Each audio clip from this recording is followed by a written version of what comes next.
Hello friends, இன்றைக்கி வெள்ளைக்கீரை பொரியல் தாங்க பண்ண போகிறேன். லேடிஸ்க்கு வெள்ளைப்படுற பிரச்சனைலாம் இருக்கு இல்லையா?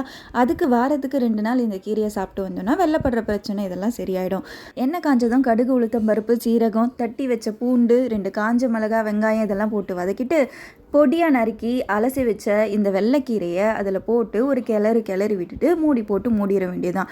கொஞ்சம் லேசாக வதங்கினதும் இந்த கீரையுடைய அளவெல்லாம் குறையும். ஸோ இந்த டைமில் நம்ம உப்பு போட்டுக்கலாம்.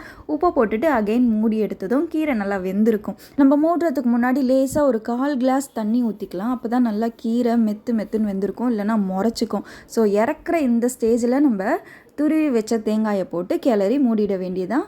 அவ்வளோதாங்க, அருமையான வெள்ளைக்கீரை பொரியல் ரெடி. இதை சுட சுட சாப்பாடோட இது சூடாக இருக்கும் போதே போட்டு பிசைஞ்சு சாப்பிட்டோன்னா அவ்வளோ அருமையாக இருக்கும். வேறு எந்த குழம்புமே வேணாம், வேறு எந்த பொரியலுமே வேணாம், இது மட்டும் போதும். பெண்களுடைய கர்ப்பப்பைக்கு ரொம்ப குளிர்ச்சி, வெள்ளைப்படுற பிரச்சனை இதெல்லாம் நிற்கும்.